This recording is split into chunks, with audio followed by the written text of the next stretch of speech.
Fernandez, a Cuban refugee. Her family left Cuba to escape the political oppression and economic hardship in Havana. Let's hear about her harrowing journey to Miami. Welcome, Isabel. Thank you for having me.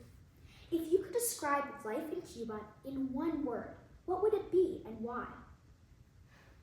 Resilient. Life in Cuba was often filled with challenges, but the people always found ways to keep going. They faced hardships with courage and held on to hope, even when times were tough.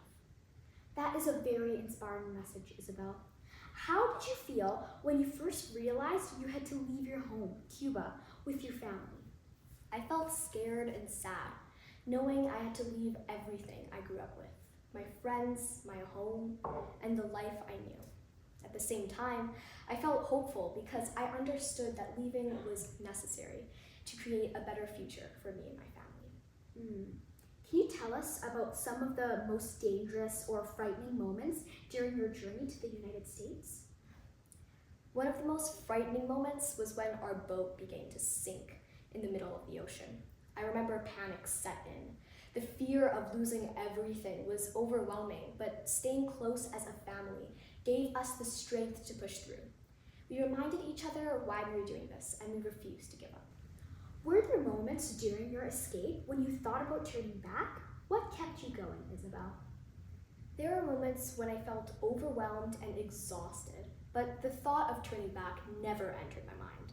I kept moving forward because I knew what we were striving for, a chance for freedom and a better life for my family. Wow, you are a very determined and courageous girl, Isabel. What does family mean to you, and how did your relationships with your parents and your grandfather shape your decisions? Family means everything to me. It's the reason I found the strength to keep going. My parents' sacrifices showed me the power of love and determination, and my grandfather's advice gave me guidance in difficult times. The support shaped the choices I made throughout the journey. I also hear that you're a very musical girl. How did your love for music, especially playing the trumpet, help you stay strong during the most difficult times? My love for music, especially the trumpet, gave me strength during tough times. It wasn't just a hobby. It kept me connected to my culture and reminded me of my roots. When everything around me felt uncertain, music brought me comfort and hope for a better future. And when you left Cuba, I'm sure you not only left this music, but you also left a lot of friendships behind. How did the friendships you made along the way impact your journey and your outlook on life?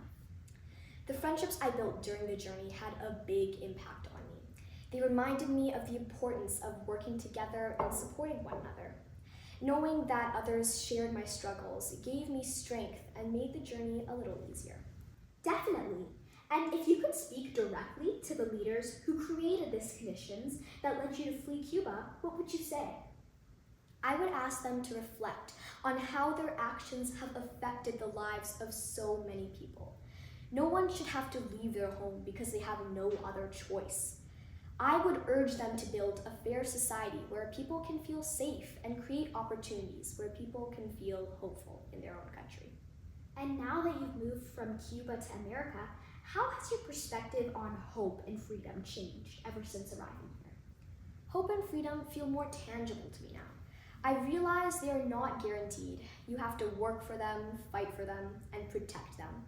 They've become the foundation of my new life and something I value very deeply. That is a very inspiring message, Isabel. And if you could give advice to someone in a similar situation, facing challenges like you did, what would it be? I would tell them to believe in themselves and never give up, even when the situation feels impossible. Trust the people who care about you, stay focused on your goals, and remember, the better days will come when you keep moving forward. Thank you so much, Isabel, for sharing your story. Not only have you inspired me, but you've inspired countless other individuals. And viewers, make sure to tune in for our show next week. Thank you so much and good night.